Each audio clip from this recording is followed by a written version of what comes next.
Chief minister Omar Abdullah साहब और doctor Farooq Abdullah साहब, आपको ये मशवरा है कि आप इंडिया ब्लॉक का हिस्सा होने के नाते और मिशन स्टेटहुड ने आपकी सरकार में बनाने में आपका योगदान दिया, सरकार आपकी बनाई, अलायंस की सरकार बनाई, उमर अब्दुल्ला साहब आपको चीफ मिनिस्टर बनाया, लेकिन आपसे ये गुजारिश है कि आप अपनी पार्टी की इन फाइटिंग जो चल रही है नेशनल कॉन्फ्रेंस के अंदर, जो उमर अब्दुल्ला साहब और आगा राहुल्ला साहब के बीच में और मियां अल्ताफ साहब के बीच में इन फाइटिंग पार्टी में चल रही है, इसे अपने एटीट्यूड और बिहेवियर को काबू में करें, क्योंकि आपके इस बिहेवियर, एटीट्यूड और शाही रवैये की वजह से आप बडगाम की सीट और नगरोटा की सीट हार जाएंगे। मैं इसलिए आपको यह मशवरा दे रहा हूं कि हम नहीं चाहते हैं भारतीय जनता पार्टी ये सीटें जीते, क्योंकि हाल ही में हमने राज्यसभा के चुनावों में देखा कि वो 28 से 32 तक चले गए, हॉर्स ट्रेडिंग हो गई, आपके एमएलएज बिक गए, आपका क्रॉस वोटिंग हो गई। आपने कहा, आपको मालूम है कि आपके कौन से एमएलए बिके हैं, तो खुलासा कीजिए। 25-25 करोड़ रुपए का आपका एमएलए बिका है, और ये 4 नहीं, ये 5 है, 1 और 2 वो भी है, 7 जिनके वोट रिजेक्ट हो गए। यहां से आप देख लीजिए कि आपकी क्या पोजीशन है, और जिस तरीके का आपका शाही रवैया है और जिस तरीके का आपका बिहेवियर है, उसको कंट्रोल करें। आप बडगाम की सीट हार रहे हैं, आप नगरोटा की सीट हार गए हैं, और आपसे मैं ये कहना चाहता हूं, हम नहीं चाहते हैं कि ऐसी पार्टी जम्मू कश्मीर में भारतीय जनता पार्टी आए जिसने हमारी रियासत को तोड़ा, आर्टिकल 370 को तोड़ा, हमारे जम्मू कश्मीर डोगरा विरासत को, हिंदू मुस्लिम सिख ईसाई गुज्जर बकरवाल चिनाब वैली पीर पंजाल की रियासत को आपने बर्बाद किया। जिस पार्टी ने, सुनने में तो यह भी आ रहा है कि आपके 14 से 18 एमएलएज भारतीय जनता पार्टी के संपर्क में है, आपको मालूम है। वो देख लीजिए, बिहार के चुनावों के बाद यहां पे आपकी सरकार गिराने की पूरी साजिश हो रही है, और जल्द ही आपकी सरकार भी गिर जाएगी अगर आपने अपने रवैये, बिहेवियर और एटीट्यूड के ऊपर काबू नहीं किया, कंट्रोल में नहीं किया। और दूसरी आपको यह बात बता दें कि हम आर्टिकल 370 और रियासत का दर्जा वापस कर चाहते हैं। आपने कहा आप आर्टिकल 370 और रियासत के दर्जे की वापसी की जंग को कमजोर कर रहे हैं, क्योंकि आपके 2 बयान ऐसे आए हैं।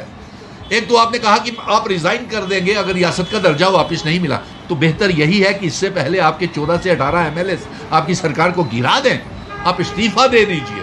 नंबर 1, एक अच्छा मित्र होने के नाते यह सुझाव दे रहा हूं, क्योंकि मेरी आज भी हमदर्दी है। भले ही आपने जम्मू के डोगरों को, हिंदुओं को धोखा दिया, उन्हें राज्यसभा की सीट के लिए नॉमिनेट नहीं किया, हारे हुए अपने विधायकों को, आपके पिताश्री डॉक्टर फारूक अब्दुल्ला साहब को पता है कि उनकी मदद आपकी सरकार बनाने में किसने की थी, आपको चीफ मिनिस्टर बनाने में किसका हाथ था, लेकिन आपने हारे हुए अपने एमएलए को राज्यसभा में भेज दिया।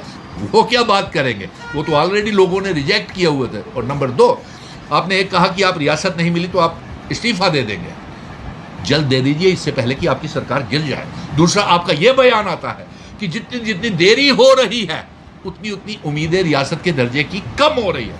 ये किसको आप बताना चाहते हैं मेरे पत्रकार मित्रों?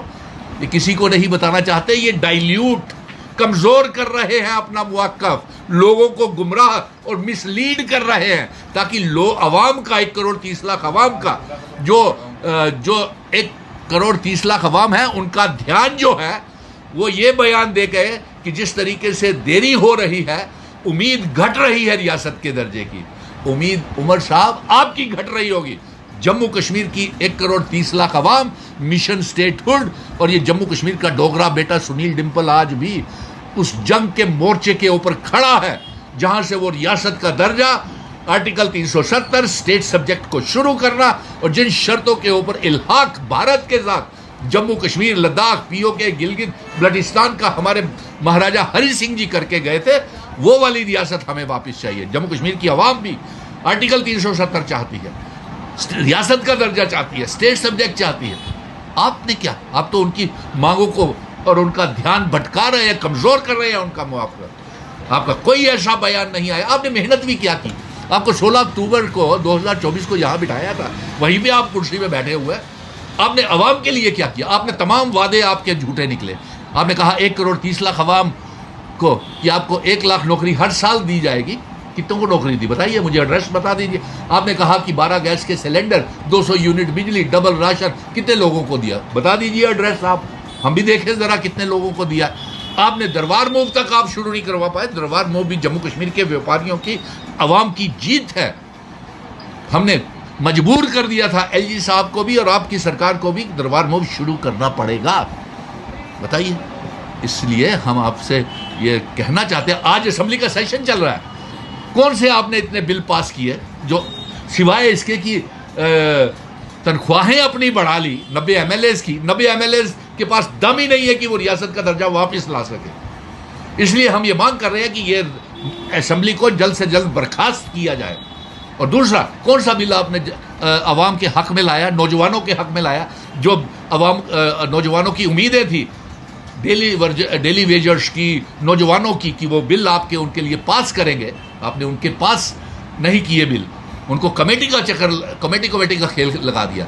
आपने जो गरीब लोग थे उनको बिजली, पानी, सड़कें तो क्या देनी थी, आपने उनके राइट्स, जहाँ पे वो 100 साल से 200 साल से महाराजा के टाइम के रह रहे हैं, उन झुग्गी झोपड़ियों के उनके हकूक आप देने का बिल रिजेक्ट करवा दिया।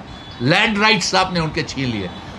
आप गलत धोखा दे रहे हैं। इसलिए मैं यही कहना चाहता हूं कि हम नहीं चाहते हैं कि भारतीय जनता पार्टी की किसी कीमत पर सरकार बने, लेकिन आपके अपने ही, आपके रवैये की वजह से, चीफ मिनिस्टर के रवैये की वजह से आपके मेंबर पार्लियामेंट आपसे नाराज हैं और उसका खमियाजा आपको बडगाम की सीट आप हार जाएंगे। क्योंकि सर्वे की रिपोर्ट्स जिस तरीके से वहाँ से कश्मीर से हवाएं चल के आ रही हैं, वो ये पैगाम ला रही हैं, बडगाम नेशनल कॉन्फ्रेंस हार रही है। और ये भी पैगाम यहाँ से वहाँ जा रहा है कि भारतीय जनता पार्टी नगरोटा की सीट जीत रही है। नाकामयाबी अलायंस की सरकार की है। आपने जम्मू के डोगरों को, हिंदुओं को धोखा दिया, आपने कांग्रेस को धोखा दिया, इंडिया ब्लॉक को धोखा दिया, आपके एमएलएज बिक गए। अब जो बाकी के एमएलएज हैं वो आपकी सरकार गिराने के समय काम आएंगे उनके। इसको आगाह कर रहा हूं, अपने रवैये में बदलाव लाएं और ये इनफाइटिंग पार्टी की बंद करें और इसे शाही रवैये में बदलाव लाएं, कंट्रोल करें। धन्यवाद।